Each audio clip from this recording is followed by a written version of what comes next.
নমস্কার বন্ধুরা, সবাইকে শুভ সকালের অনেক অনেক শুভেচ্ছা। রোশনাইয়ের আজকের পর্বের রিভিউ নিয়ে আমি পৌঁছে গেছি তোমাদের সামনে।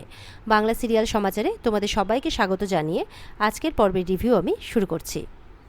শুরুতেই যেটা আমরা দেখতে পাচ্ছি যে আরণ্যকদের বাড়িতে রোশনাইয়ের শেষ কাজ চলছে। তো আরণ্যকের ঠাম্মি আবার বলছেন যে দেখবেন পুরোহিত মশাই, কাজটা যাতে ভালো করে সম্পন্ন হয়, মানে যাতে কোনো রকম দোষ না থেকে যায় বা কোনো রকম খারাপ প্রভাব না পড়ে আর কি আমাদের উপর। আসলে আমাদের বাড়ি থেকেই গেছে তো সেই কারণেই।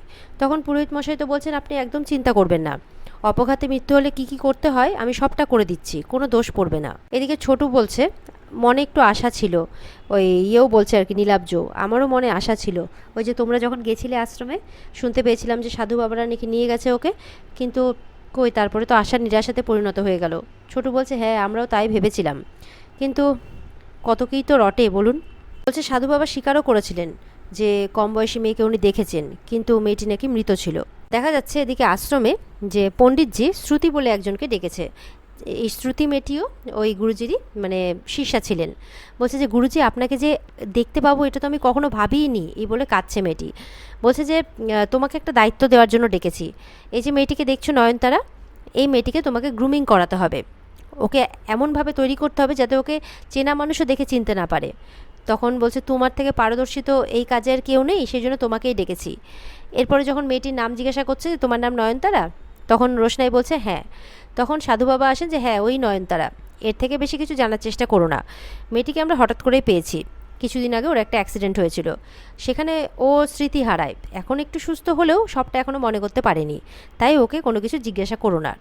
এদিকে ছোট নীলাব্জ মিনির বাবা রোশনাইকে নিয়েই কথা বলছে। নীলাব্জ বলছে আমাকে বিশ্বাস করো তুমি, আমার না এখনও মনে হচ্ছে যে মেয়েটার কিছু হয়নি, জানো মেয়েটা বেঁচে আছে। ছোট বলছে এমন করে কেন বলছেন, আপনাকে আমি চোখ বন্ধ করে বিশ্বাস করি। কি মনে হয় জানেন তো, মেয়েটা না কলকাতাতে এসেই বোধহয় ভুল করলো। মুম্বাইয়ে তো ভালোই কাজ করছিল ওই আদিত্যবাবুর সহযোগিতায়, উনি ভালোই সাহায্য করছিলেন, আর রোশনাইও একটু একটু করে ভালোই নাম করছিল।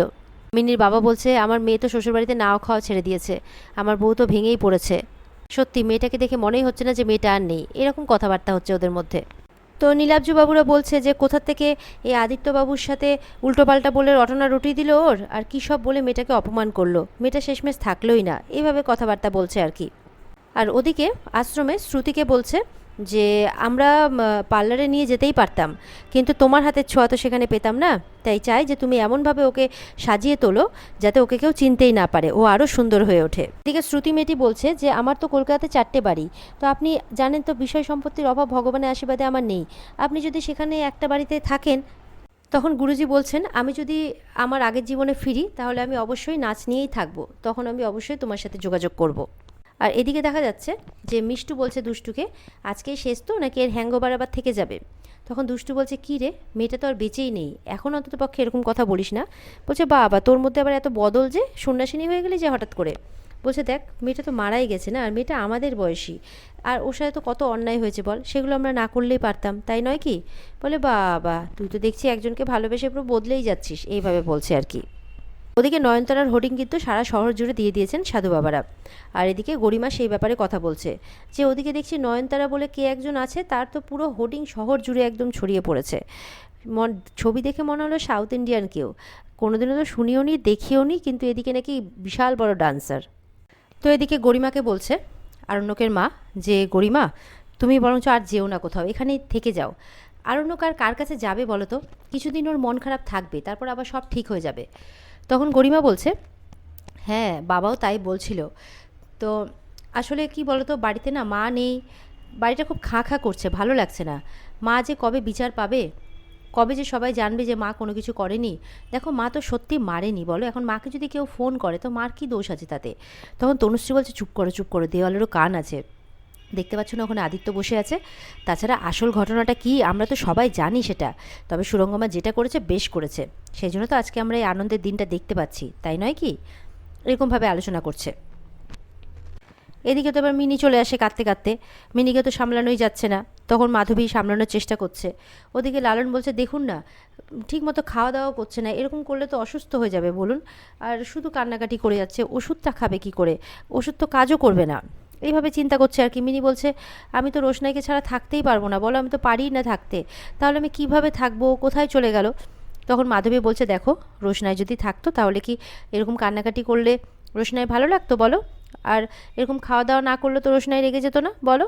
তো রোশনাইকে আমরা চোখে দেখতে পাচ্ছি না, কিন্তু আমাদের আড়ালে নিশ্চয়ই আছে, তোমাকে ঠিক দেখতে পাচ্ছে, তাহলে তোমাকেও তো রোশনাই যা যা বলতো সেরকমটা করতে হবে। এইভাবে বোঝাচ্ছে আর কি মিনিকে। আর এদিকে পণ্ডিতজি রোশনাইকে বলছে যে মঞ্চে আমি তোমাকে আমার মেয়ের পরিচয় দেব। রোশনাই তখন ওনার দিকে তাকিয়ে থাকে অবাক হয়ে, বলছে যে না, এর কোনো ব্যাখ্যা আমি দেব না, শুধুমাত্র ওইটুকু সময়ের জন্যই তোমাকে মেয়ে বলে পরিচয় দেব। তখন ওই শ্রুতি বলে মেয়েটি বলছে, হ্যাঁ ও তো আপনার মেয়েরই মতো, আর আমরা সবাই আপনার মেয়ের মতো। তখন রোশনাইকে বলছে পণ্ডিতজি যে আচ্ছা তোমার এতে কোনো আপত্তি নেই তো? তখন রোশনাই বলছে না না, না না গুরুজি, আপত্তি কেন থাকবে, সত্যিই তো আমার বাবা নেই, আর আপনি যে আমাকে আপনি আমার বাবার বয়সী, আপনি আমাকে বাবার পরিচয় দিচ্ছেন, তো ওইটুকুই আমার কাছে অনেক বড় পাওনা। তখন সাধু বাবা বলছে, দেখবে তুমি তোমার বাবাকে একদিন ঠিক পাবে, আর যেদিন দেখবে সেদিন অবাক হয়ে যাবে। তখন রোশনাই বলছে, না আমি একদম অবাক হব না, বরঞ্চ আমি যখনই দেখব তখন আমি কতগুলো প্রশ্ন করব যে উনি কেন এরকমটা করেছেন আমাদের সাথে। তখন ওদিকে গুরুজি আর সাধু বাবা অবাক হয়ে রোশনাইয়ের দিকে তাকিয়ে আছে। এদিকে বাড়িতে মিনি আরও কান্নাকাটি করলে দাদুভাই তখন মিনিকে বুঝিয়ে বসায়, বলছে যে দেখো আমারও তো বয়স হয়েছে, আমি যদি আমার আয়ুটা দিয়ে দিতে পারতাম তাহলে তো খুব ভালোই হতো। ওদিকে তো তোমার ছোট্ট ভাইয়েরও মানে সিচুয়েশান ভালো না, ও তো সব কিছু ছেড়ে ছুড়ে বসে আছে। তখন খোঁজ করছে মিনি যে ছোট্ট ভাই কোথায়। তখন ছোট্ট ভাই বলে ডাকছে আর কাঁদছে মিনি। এদিকে মিনির এরকম কান্নাকাটি দেখে কারোরই মন ভালো লাগছে না, এমনিতেই সবার মন খারাপ, তা আমাদের মিনিটা তো এমনি অসুস্থ, তার মধ্যে ওর এরকম অবস্থা দেখে আরোই কারো ভালো লাগছে না। মাধবী বলছে ছোটুকে যে বাদশা আসেনি, বলছে ওপরেই আছে, অনেকবার ডাকার চেষ্টা করেছি কিন্তু ও আসছে না, তারপরে আমরা জোর করিনি। আদিত্য বলছে না, আমার মনে হয় রোশনাইয়ের শেষ কাজে আরণ্যকের থাকা উচিত। গরিমা বলছে কোনো দরকার নেই, ও এখন মেন্টালি আপসেট আছে, ওকে উপরেই থাকতে দিন। আদিত্য বলছে, গরিমা তোমার কথার কোনো দাম আছে? আরণ্যক তো তোমার কথার দাম দেয় না, আমার তো অন্ততপক্ষে তাই মনে হয়। তাহলে কেন শুধু শুধু কথাগুলো বলছো বলো তো? দেখো রোশনাই আমাদের মধ্যে আর নেই, আর এই আয়োজনটা করা হয়েছে ওর আত্মার শান্তির জন্য। আরণ্যক এখানে আসতে পারছে না, তার কারণও কষ্টে আছে। তোমার কি মনে হয় আরণ্যক এখানে আসতে না পারলে শান্তি পাবে? ওর মনের কষ্টের জন্য, যন্ত্রণার জন্য এখানে আসতে পারছে না। আমার মনে হয় ওর এখানে আসা উচিত। আমি কি একবার ডাকবো? দাদুভাই বলছেন, হ্যাঁ হ্যাঁ নিশ্চয়ই ডাকতে পারো, তুমি ডাকলে ও ঠিক আসবে। আমার খারাপ লাগাটা কোথায় জানো? আমার একটা হাঁটুর বয়সীর মেয়ে, সে চলে গেছে, আর তার শেষ কাজে আমাকে থাকতে হচ্ছে। এর থেকে বেশি যন্ত্রণার কি হতে পারে তুমি বুঝতে পারছো? এরা কেন করছে এসব জানো? আসলে মেয়েটা তো এই বাড়ি থেকেই গেছে, অপঘাতে মৃত্যু হয়েছে তার, যদি কোনো অঘটন ঘটে সেই জন্য তারা করছে এই কাজগুলো। এই কথাবার্তা বলার পর আদিত্য ডাকতে চলেছে আরণ্যককে, আর এদিকে ঠাম্মি শুরু করেছে, আমরা কি ওকে এই বাড়িতে ডেকে এনেছিলাম? বলছে ওর জন্য তো সুরঙ্গমাকে এত ভুগতে হচ্ছে, গরিমার পরিবারের কি অবস্থা হয়েছে একবার ভাবো তো। মানে ওনার বয়সটাই হয়েছে, কিন্তু বুদ্ধি ক্ষমতা অভিজ্ঞতা কোনোটাই হয়নি, একই রকম কথাবার্তা থেকে গেছে। দাদুভাই বলছে, এবার চুপ করে ভালো করে সব দিকটা দেখো, মেয়েটা তো আর ফিরে আসবে না, তাই এত কথা বলে লাভ নেই। এদিকে পুরোহিত মশাই সবাইকে শান্ত হয়ে বসতে বলছেন, না হলে ওনার কাজে অসুবিধে হচ্ছে। এদিকে আদিত্য গেছে আরণ্যকের কাছে, গিয়ে ওর পাশে বসে আর আরণ্যককে বোঝাচ্ছে যে এখানে বসে থাকলে কিভাবে হবে, তোমাকে নিচে গিয়ে দাঁড়াতে হবে, নিচে রোশনাইয়ের কাজ হচ্ছে, তুমি না গিয়ে দাঁড়ালে রোশনাইয়ের আত্মা শান্তি পাবে না। আরণ্যক বলছে, সব কাজ থেকে ছুটি দিয়ে দিয়েছে ও আমাকে, আমার আর কি কাজ, আরও বেঁচে থাকতেই বা আমি কি কাজ করতে পেরেছি। তো বলছে, দেখো তোমরা দুজনের এই বন্ধন থেকে মুক্ত হতে, আরণ্যক বলছে সারা জীবনেও পারবো না। আদিত্য বলছে, সেই জন্যই তো বলছি রোশনাইয়ের শেষ কাজ হচ্ছে, তুমি যাবে না? জানো তো এই সংসারে রোশনাইয়ের সব থেকে কাছের কোনো মানুষ যদি থেকে থাকতো সেটা হচ্ছে তুমি। ও আমারও তো খারাপ লাগছে, আমিও তো থাকতে পারছি না, তবুও তো থাকতে হচ্ছে বলো। আমরা তো সবাই আশ্রমেও গিয়েছিলাম। আরণ্যক বলছে, আশ্রমের অনেক কিছু আমাকে অবাক করে দিচ্ছে। দেখা যাচ্ছে আরণ্যক ওই ওখানে আশ্রমে যে গুরুজি রঞ্জন প্রসাদের মতো দেখতে অঞ্জন প্রসাদকে দেখেছে, বলছে তার সাথে অনেকটা মিল আছে, মানে এই কথাটা ইয়াকে বলছে আদিত্যকে। আর আদিত্য শুনে অবাক হচ্ছে, বলছে উনি যে গুরুজি না এটাও তো ঠিক। আদিত্য বলছে, আমিও শুনেছিলাম যে অঞ্জন প্রসাদ শহরে আসছে, এটা শুনে আরণ্যক অবাক হয়। আদিত্য বলছে, আমি ভেবেছিলাম কালকে চলে যাব, কিন্তু শুনলাম কোন নতুন মেয়েকে নাকি অঞ্জন প্রসাদ মানে ইন্ট্রোডিউস করানোর জন্য নিয়ে আসছেন। যে তুমি যাবে নাকি সেই প্রোগ্রামটা দেখতে আগামীকালকে?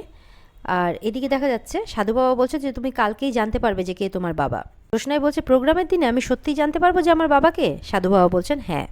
আর এখানে আজকের পর্ব শেষ হয়ে যায়। তো বন্ধুরা, এই ছিল আজকের পর্বের রিভিউ।